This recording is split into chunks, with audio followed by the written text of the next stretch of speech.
Beautiful introduction. Thank you, Nev. That was lovely. Welcome, everyone. Welcome to our 4 at 4 forum.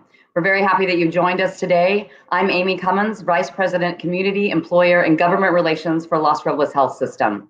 We serve our 3 campuses in Thousand Oaks, Moore Park, and Westlake Village. With us today is California Assemblymember Jackie Irwin and Ventura County Public Health Officer Robert Levin. We're going to move pretty quickly here at a staccato pace to stay in theme, if you will.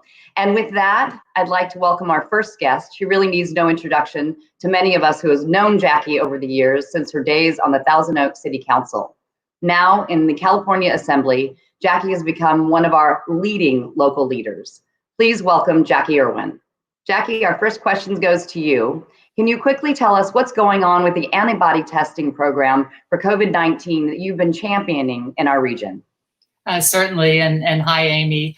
Well, very early on, we identified that antibody testing was going to be very important in informing our policy decisions regarding the pandemic. So we put together a local group to make sure that the county was getting all the information that it needed. And that group has really grown as we've developed what the study would look like from the early days of just vetting tests, coming onto the market, to actually setting pop-up centers across the community and taking samples. And we've got this fantastic coalition: Oxnard Fire, Ventura Fire, the county, the Community Foundation, CLU, UCLA, and Matter Labs. And antibody testing tests whether your body has an immune response to the virus, so whether you have actually been affected by the virus.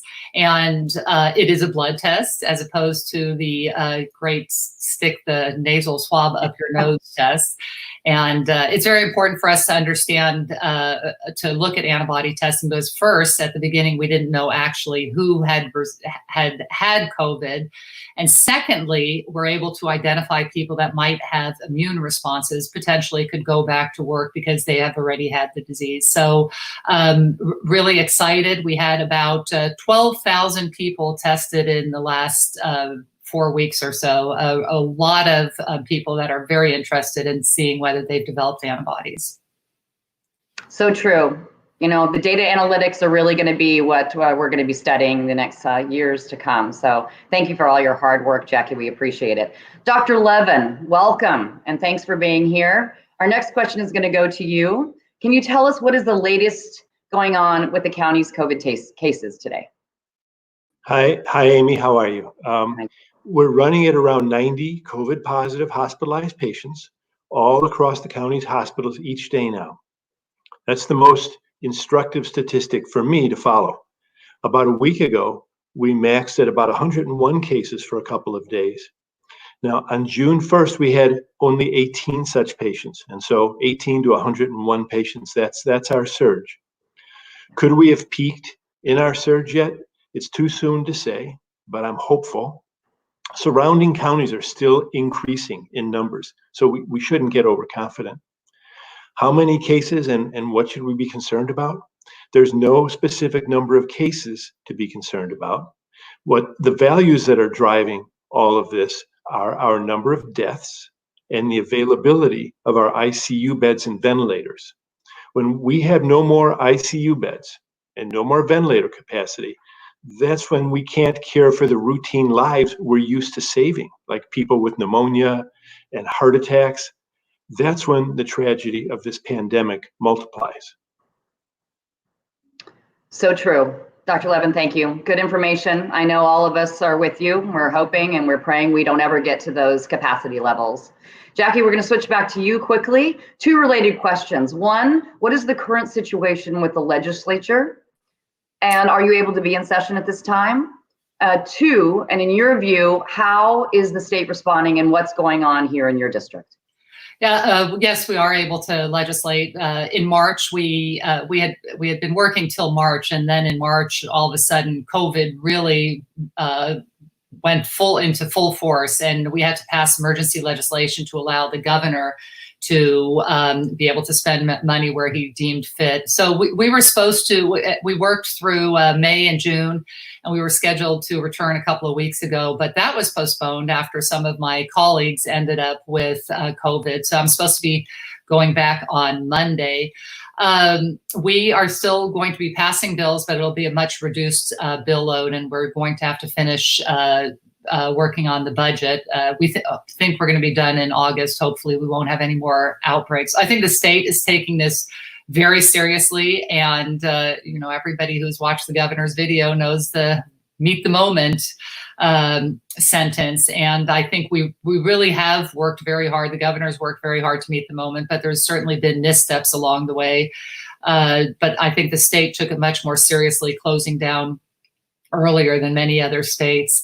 I think what the state has done is it's really empowered local governments. And here in Ventura, the county has really done an excellent job, but we need to keep focusing on consistent messages. Wear a mask, maintain physical distancing, and really change your behavior. Otherwise, we are going to be dealing with this for a very long time. I couldn't agree with you more, Jackie. It's so true. Human behavior is driving this virus, and there's still so much we don't know. So with that being said, Dr. Levin, we're going to come back to you. You were so instrumental early on in saving many lives in nursing homes by getting people out of those facilities as COVID spread. How did that work, and what's been the outcome that you can trace now? Thanks, Amy. As I think you'd agree, we have the most amazing collection of hospitals here in Ventura County, keeping our nursing homes free of COVID cases by putting those COVID positive residents in hospitals, even when they weren't sick enough to require hospitalization. And there was no guarantee that our hospitals would get paid for them. The hospitals were the ones who deserved the credit for this program working. The idea was that if we removed every case of COVID from a nursing home as soon as they were identified, we could minimize the spread within each nursing home. Since the hospitals at first had a hard time themselves learning how to prevent the spread of COVID cases, and that was in the face of constant practice, how were nursing homes guaranteed to do an effective job of preventing spread to other residents if only one case came along once in a while? We've had small outbreaks in our nursing homes and assisted living facilities, and a larger one or two, but nothing devastating, and a few deaths, although obviously these are tragic deaths. Yeah, and also so hard for loved ones not to, lay eyes on their aging family members. I know that's been very difficult for all of us in a healthcare environment during this pandemic time with visitation restrictions. Thank you, Dr. Levin. I appreciate it. We're so fortunate that you and your team directed that action early on, and our region has been able to avoid tragic nursing home situations that we've seen throughout the country.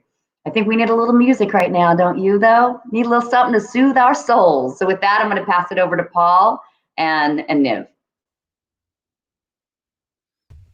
Hi, Niv. Amy, thank you so much for jumping on in here. We have Niv Ashkenazi of Violins of Hope, our featured violinist, and we're going to spend a couple minutes talking about the Violins of Hope project and professional music in Los Angeles and artistic projects in Los Angeles and Southern California right now. But first, Niv, can you tell us a little bit about your background? How did you get involved as a musician? How did you become a violinist? Any famous teachers? I'm thinking of one in particular that you may want to mention. And what has life been like for you as an artist since moving back into the Southern California area? Yeah, I began playing the violin at the age of 6. I fell in love with it at the age of 2.5. And I was lucky enough to end up going to the Juilliard School for my studies. So for my college studies, and there I was very lucky to study with several really, really fantastic teachers. The one that you're thinking of course, is Itzhak Perlman, but there was also Glenn Dictorow, the concertmaster of the New York Phil, and Ron Copes of the Juilliard String Quartet, and Stephen Clapp, who was the dean at the school. So it was really great experience. And since coming back, I've been focusing mostly on solo and chamber music projects, and it's been great getting to travel, but having California as home base. Well, it's fantastic to hear so much about your background. Can you tell us what was the piece that was performed at the very beginning of this program? Now, obviously, I don't see a piano behind you, so that was pre-recorded before this 4for4. But what was the piece and who was it by? Yeah, so that piece was Nigun by Bloch, Ernest Bloch, and that is a Jewish piece. And Nigun is an improvised melody, and Bloch was one of the key people in creating what we now know of as the Jewish sound. And it's one of my favorite pieces. I really, really love that piece. Yeah. Well, it's a particularly connected piece to what we're talking about because it's on your CD, Violins of Hope. And this is a great segue to talk about the Violins of Hope project. Can you tell us, first of all, what is Violins of Hope? What are its overall goals? What has it done in the Southland since it started? And how did you get involved with it? And what are your personal goals for this particular project? And then, of course, I want to hear more about your CD. Violins of Hope, it was founded by Amnon and Avshalom Weinstein. They're both luthiers. They repair instruments, and they take these instruments. These are all instruments in the collection that were that survived the Holocaust and have been restored by them. And they try to restore them to exactly where they were before, nothing less, nothing more. And it's all the way from the pegs down and down, basically. So this is one of the Violins of Hope. I'm the only one that has one of these on long-term loan. And this violin took months to restore. So what they've done is they have this collection of 70 instruments, and they'll travel with any amount of them all over the world. They were supposed to be here in March in LA, and previously they had been in San Francisco. And in March, unfortunately, we had the COVID cases spike, and we had to go into a lockdown. So right now we're tentatively rescheduled for January and February. But in the meantime, we still were able to do an album on this violin. And the idea, one of the main ideas, is to have the voices of these instruments heard again, because the voices of the owners and these instruments were silent during the Holocaust. And so we wanted to make sure that at least one voice wasn't silenced. I think it's so beautiful, especially after the lockdown happened. You still have that instrument in your hand. Could we ask you to play a piece from this Violins of Hope CD from the project? Can you show us what this instrument sounds like? Tell us the name of the piece, tell us who it's by, and we can't wait to hear some music. Absolutely. So I have here today Schindler's List by John Williams. This was from the famous movie.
Wow.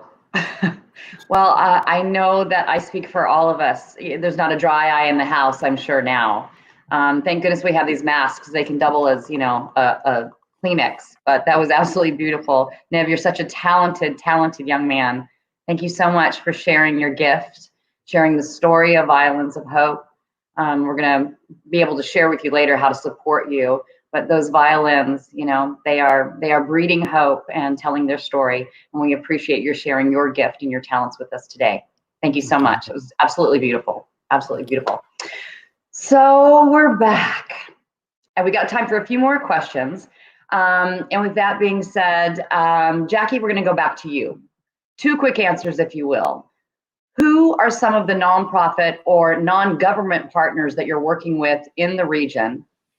And what resources for residents, employers, and companies are available now in this current situation? We're working with all sorts of nonprofits. If you look at Food Share providing food for the entire county, I think their workload has increased by 300%. Or you look at Senior Concerns, they are doing a phenomenal job in feeding our seniors. They just are putting out a COVID package too for seniors. So there's so many people in this county that are coming together to make sure that we can survive this together. And I would say if people are in need of assistance, my staff has done a phenomenal job in answering constituents and getting them connected to the services they need. And the biggest question is what's happening at EDD and where's my money? So if anybody has issues in that area, please call our office. Any small business, make sure to call EDC. Bruce Stensley and his group are doing an incredible job. We just need to all pull through together to get to the end of this. And it's going to take, again, changing our behavior and everybody stepping up and helping where they can. So true. Well put, Jackie. Thank you so much. I appreciate it. Dr. Levin, Ventura County is a model county in so many ways for our healthcare services to our disaster preparedness. What other California county is actually doing it right when it comes to COVID, and are lessons there that are being learned that we can share as far as best practices that can be applied here? I'm on frequent calls with the health officers of all 61 jurisdictions in California. And one of the things I've learned is that everyone is completely different. I learn as much from the failing counties as I do from the successful ones. As far as disaster preparedness goes, our county's success in this COVID pandemic is a result of 2 things. We have generous and caring heads of our hospital systems, and we have excellent people running both emergency medical services and our Office of Emergency Services, and we have the perfect size county. We're big enough to get resources and small enough that we don't have silos. So everybody works well with everybody else. So true. Where do you see this going? And the magic word, where do you see this ending? I see us struggling and having an ongoing struggle to get our entire populace holding the line, maintaining social distancing, not gathering, washing hands, wearing masks, putting themselves at home when they feel ill, doing things for the long haul, and struggling to keep our numbers down. And all the while, I know that we're better than most other counties. And I see this ending with an effective and widely distributed vaccine. And the most devastating event of our time will be if we don't find such a vaccine. True. True. Okay, I'm going to hit you with a magic question. I think all of us are asking ourselves this question. Jackie and Dr. Levin, this has been a phenomenal, remarkable, surreal time for any of us, regardless of our industry, in the last 6 months. None of us have ever operated, lived, whether it's relationships or our careers, during a pandemic time. Can you share with us, talk to me about the last 6 months in your career? Jackie, I'm going to go with you first. Jackie, you with me, girl? There she is. Yes, it's me. Okay. This has probably been the most 6 most interesting months of my life, but interesting mostly in a bad way with unprecedented threats and complications. But I've been trying to break through and see the good. If you told me in the course of a few weeks that I would see everybody in masks as I walk down the street and know that that is happening across the entire world, I would be floored. I really have to say it's heartening to see how quickly our community has come together and how willing they are to help fight this fight. Many heartwarming stories, heartbreaking stories, but some heartwarming stories certainly to share. Thank you for that, Jackie. Dr. Levin, how about you? The 60s, the Beatles, rock and roll, sexual revolution, the Vietnam War, first 6 months of marriage, the first 6 months of each of my kids. But yes, this has been the most interesting 6 months of my life. You know, there's an old Chinese curse, may you live in interesting times. And these months have been challenging. They've been lonely and humbling and gratifying and scary. And none of these emotions all the time, lasting for all 6 of the months, repeated flashes of each of these all during these 6 months. So true. I think that so many of the listeners out there can appreciate and respect all of your sentiments, all of the above. So, you know, I want to make sure we get to Niv before we close tonight. I want to know about how we can support Violins of Hope. So we're going to turn to him in a minute. Our producer, Mike Anderson, is telling us it's time to land the plane, so to speak. But I want to ask about best practices now with hand washing, masks, any updates and guidance on that you can give us. Dr. Levin? No, nothing. Straight down the line, it's the same thing consistently. The biggest guidance I can give you is that we tend to flag in some of these areas as we see opening up of businesses and activities around us. A lot of us, I think, feel, you know, if I can go out to a restaurant, why can't I have people to my home? People are having barbecues. There are other kinds of gatherings. There are people getting together for sports in the evenings. And we just have to be mature. We have to be willing to defer gratification. It's just really just a few more months, 6 or 8 or 10 more months, and we'll be out of this thing. I really believe. I know, it's hard to be still. We movers and shakers, it's hard to be still, isn't it? Mm-hmm. Lessons that we have to learn, definitely. Thank you so much for being here. And I want to thank Dr. Levin, Jackie with big virtual love and a lot of clapping hands. So those of you that are joining in, please reach out to them with your personal thanks. We're so lucky to have such tremendous leaders in our region. So thank you for being here with us today. I want to remind you that this broadcast is immediately shareable on YouTube and Facebook, so please do share. And every Thursday from now on, I hope you'll join us for 4 p.m. for our forum. And I want to turn this back over to Paul. Paul, can you and Niv let us know how to support the program Violins of Hope? You guys with us? There you are. Hi, Niv. Hey, Paul. Well, Amy, you took the question right out of my mouth. Niv, go ahead and take it away. Violins of Hope, how do we support that project further, your partner further, and you and other performing musicians in the time of COVID in general right now?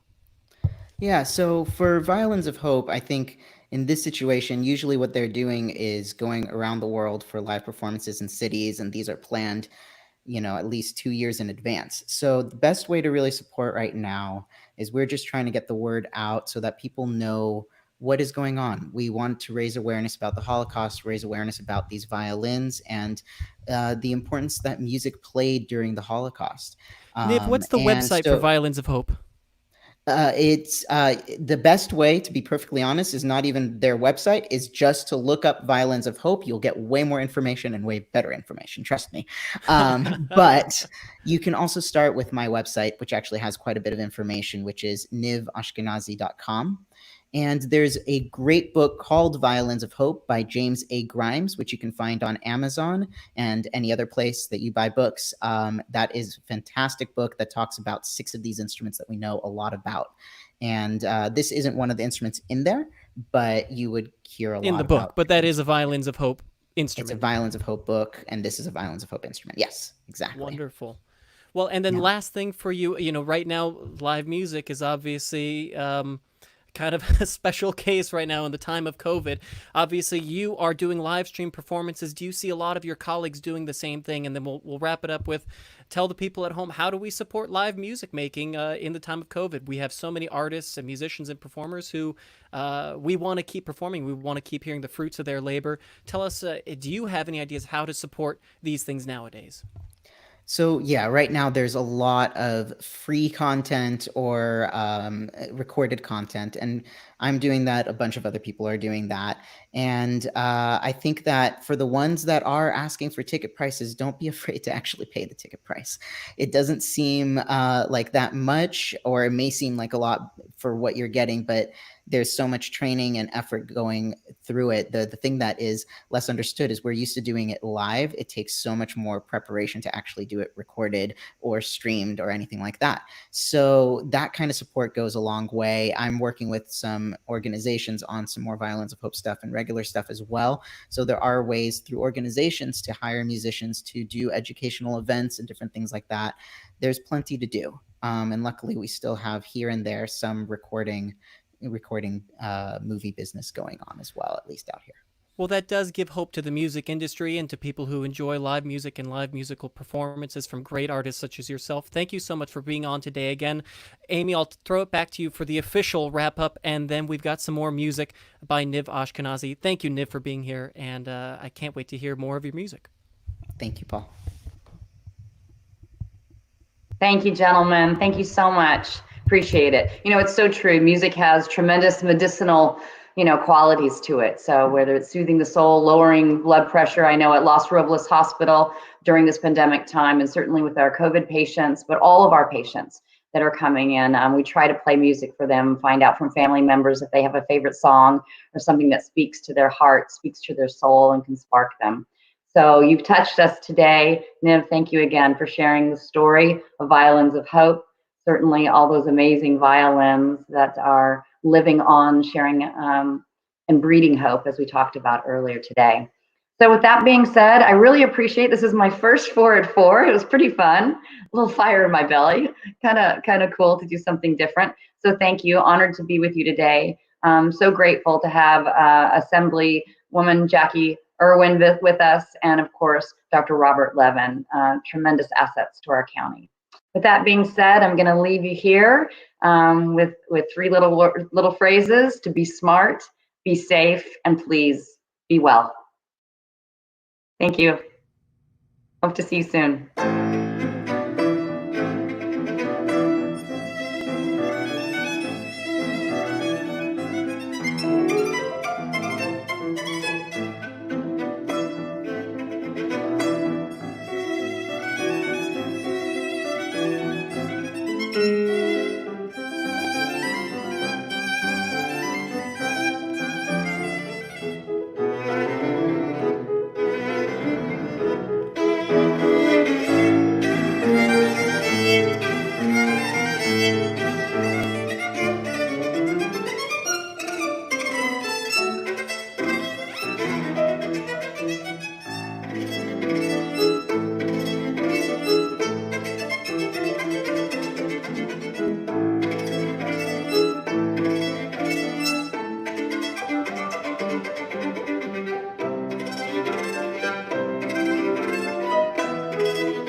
Absolutely beautiful. Bravo, bravo.